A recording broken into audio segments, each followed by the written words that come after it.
Hello everyone, welcome back after a long time. So हमने last topic किया था postulates of crystal field theory और last में मैंने बात की थी कि ईजी और टी2जी ऑर्बिटल्स होते हैं। एक होते हैं ईजी एंड टी2जी ऑर्बिटल्स। ये मैंने बताए थे किस केस में होते हैं, ऑक्टाहेड्रल स्प्लिटिंग के केस में। और एक थे ई एंड टी2 ऑर्बिटल्स जो थे टेट्राहेड्रल फील्ड के केस में, टेट्राहेड्रल स्प्लिटिंग के केस में।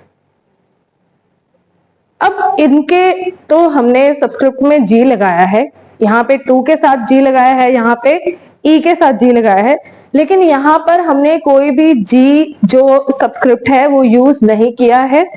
वो इसलिए क्योंकि जी का मतलब होता है gerade, and gerade means centre of symmetry. अगर किसी मॉलिक्यूल में सेंटर ऑफ सिमेट्री प्रेजेंट है तो हम उसके जो एनर्जी लेवल्स हैं उसमें हम जी लगाएंगे साथ में सबस्क्रिप्ट।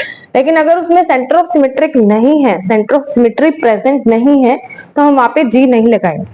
मैंने यहाँ पे 2 मॉलिक्यूल्स ड्रॉ करके रखे हुए हैं पहले से ही। एक है AB6 और एक है AB4। मैंने बताया था कि कोऑर्डिनेशन ज्योमेट्री में, मैंने बताया था कि कोऑर्डिनेशन जो केमिस्ट्री है उसमें हमारे पास 2 तरह के ही कंपाउंड्स बनते हैं। एक तो जिसमें सेंट्रल मेटल आयन के साथ 6 लिगेंड्स प्रेजेंट हो और एक जिसमें 4 लिगेंड्स प्रेजेंट हो। अब 6 वाला केस जो है वो होती है ऑक्टाहेड्रल ज्योमेट्री। हाइब्रिडाइजेशन के कंसेप्ट में हमने पढ़ा हुआ है कि अगर 6 एटम्स साथ में जुड़े हुए हैं तो ऑक्टाहेड्रल ज्योमेट्री आएगी ऐसे।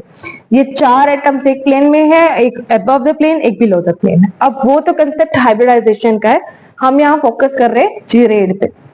अब यहां से सेंटर से अगर मैं स्टार्ट करूं, इस डायरेक्शन में मूव करना शुरू करूं, तो एक एटम है मेरे पास बी, और उसी पॉइंट से अगर मैं अपोजिट डायरेक्शन में मूव करूं तो मेरे पास फिर एक और पॉइंट बी है।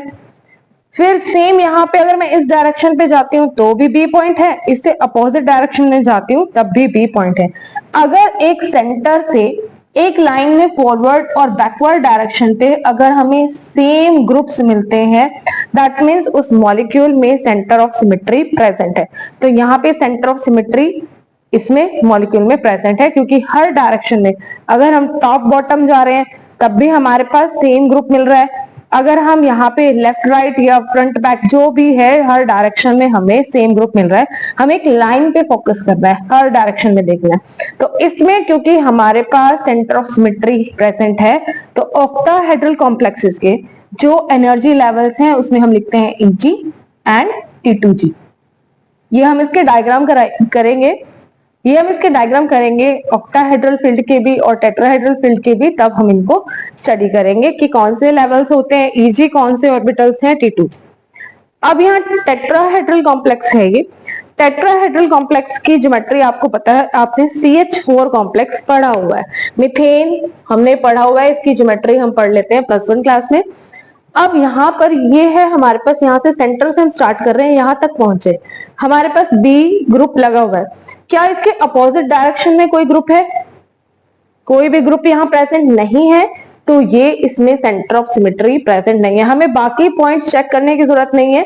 अगर हमें एक ही पॉइंट पे दिख गया कि हमें अपोजिट डायरेक्शन में सेम ग्रुप नहीं मिल रहा है, तो यहाँ पर सेंटर ऑफ सिमेट्री एब्सेंट है। तो हम यहाँ पे अब जो ये जिरेड है जी, उसको यूज नहीं करेंगे।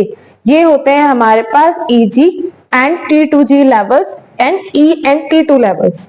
टेट्राहेड्रल के लिए नहीं आएगा यहाँ पे जी, ऑक्टाहेड्रल के लिए हम यहाँ जी सबस्क्रिप्ट लिखेंगे। अब हमारे पास d ऑर्बिटल्स 5 तरह के होते हैं। जो 5d ऑर्बिटल्स हैं, 5d सीरीज को मत समझिएगा। जो हम d ऑर्बिटल लिखते हैं, हम कैसे लिखते हैं? 5 इस तरह से ऑर्बिटल्स ड्रॉ करते हैं।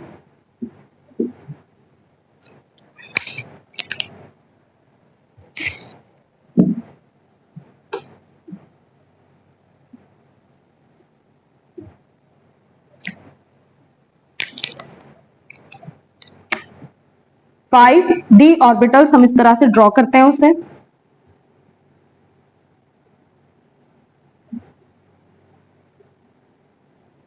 तो जो 5d ऑर्बिटल्स होते हैं, एक होता है dxy, एक होता है dyz, एक dxz, एक dx square minus Y square और एक होते हैं dz स्क्वायर।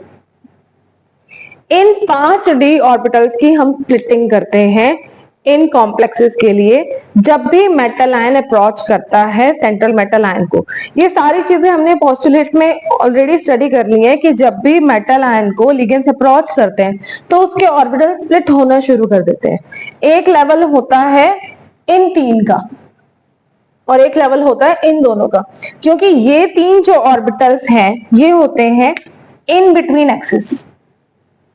ये है इन बिटवीन एक्सिस, मतलब एक्सिस के बीच में है। अगर 2 एक्सिस हैं, 2 कोऑर्डिनेट्स हैं तो उनके बीच में ये लाई करेंगे। और जो ये 2 हैं हमारे पास, ये होते हैं अलोंग द एक्सिस, एक्सिस के ऊपर ही होते हैं, एक्स वाई जेड इन एक्सिस के ऊपर होते हैं।